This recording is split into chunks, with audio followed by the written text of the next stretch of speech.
Well, it's time to check out. And before I check out, I need to check in. I need to see what's in my basket, because you know what?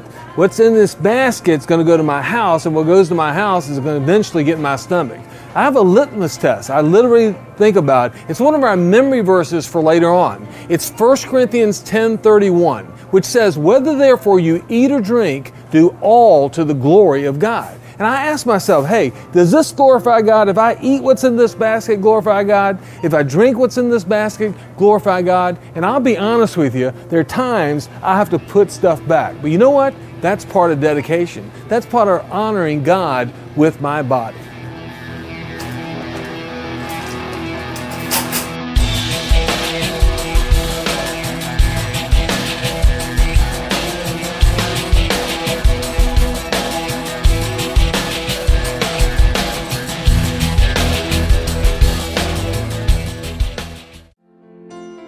Being raised in the country, it's awesome because one thing about it is there's no noise.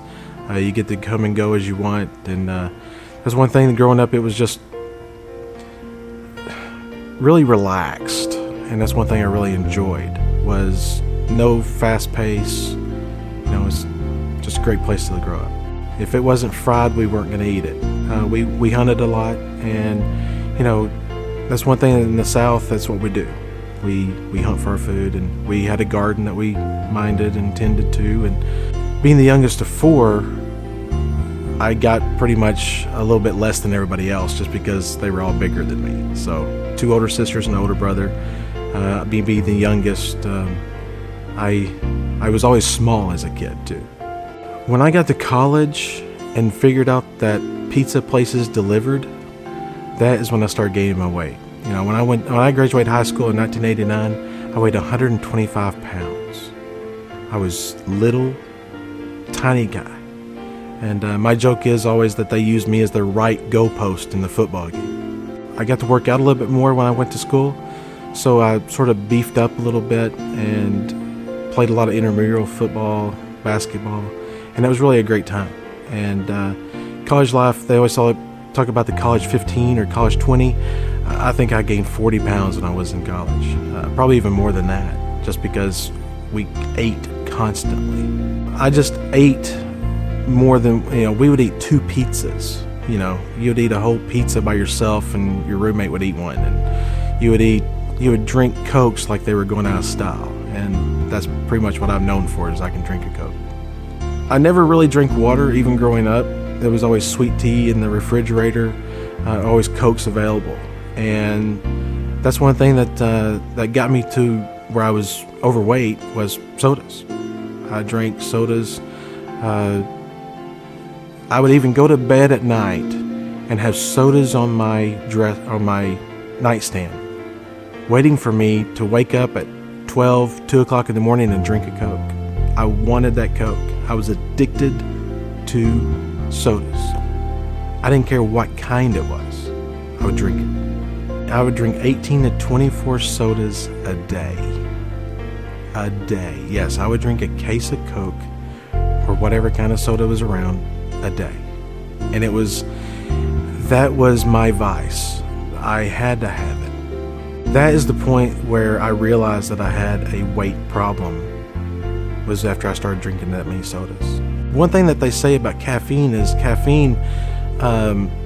it pumps you up.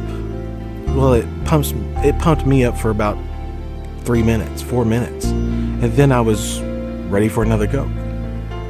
I needed that drive, that motivator in my life, because if not, I was just going to sit around, and it was just ridiculous what it did to my body. My highest, I was around 280. Working in the restaurant industry, I got free food. And, you know, the best places are pizza places, hamburger places. I'd get to eat for free at those places. And I calculated it when I started Bod4God, that the last 3 days before I had my aha moment, I had consumed somewhere around 6,000 to 8,000 calories each day those last 3 days. I never ate breakfast. Never drank water. It was pretty sad time in my life. My aha moment is an interesting thing because my wife Audra and I have two beautiful boys, Bradley and Brody. And Bradley was 4 years old at the time and was going to pre-K at Glenrose, and the school was pretty much right across the road from us. And they had a helicopter from the National Guard land at the school. They had a fire truck. They had a police car. They had an ambulance there. And they got to talk to those people and sort of visit it. And when he got home, he told me about it. He was so excited, Bradley was. And I said, you know, being the father, I said, well, what do you want to be when you grow up? And he said, you know, not, I want to be a good father, good guy, good American, good human being. His words changed my life. He said, I want to be fat like you. You talk about a slap in the face? That was hard. My testimony has a title. It's Out of the Mouth of Babes. One thing that we learned from the Bible is that God uses children to get to you. And He used Bradley to change my life.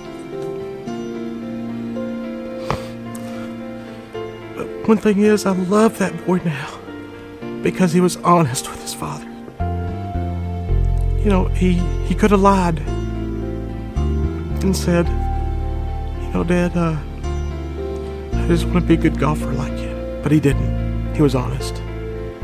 But God gave him those words to change my life, my family, and my church through Bod4God. And it's just an awesome thing.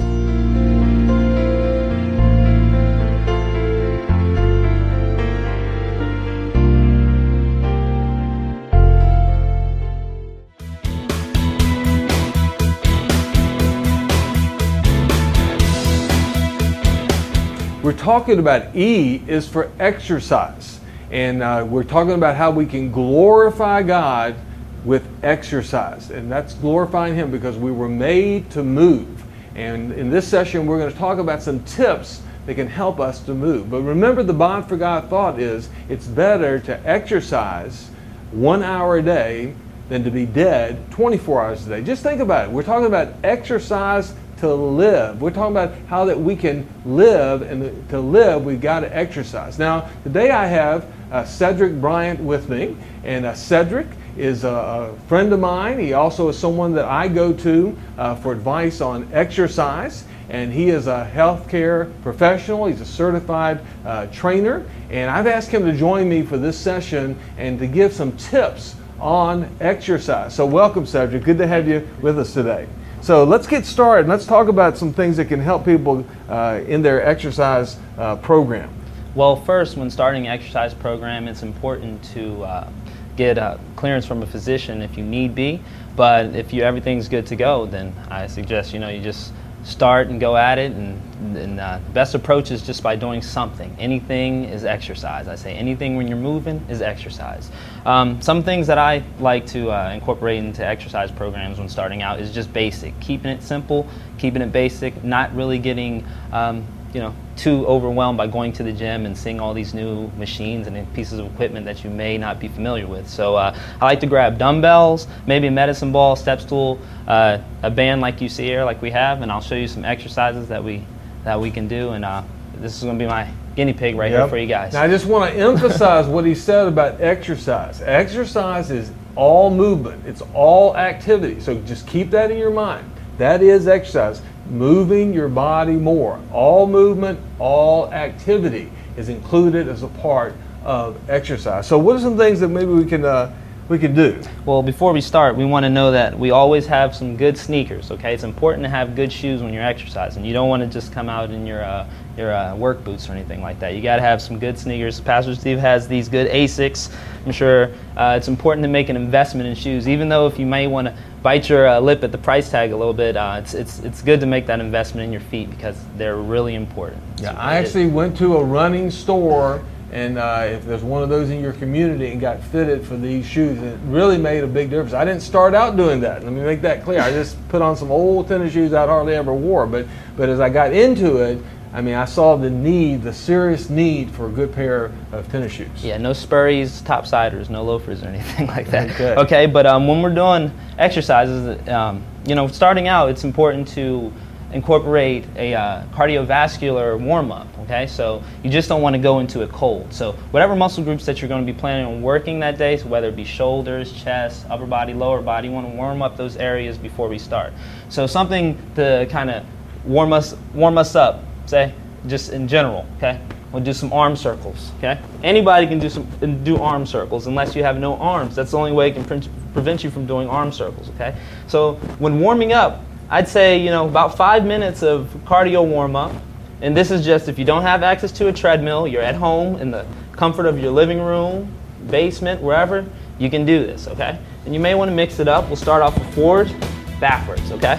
Just like you see Pastor Steve here, and we'll go through a couple other ones that I like to, you know, incorporate to exercise. Keep it going, all right? All right.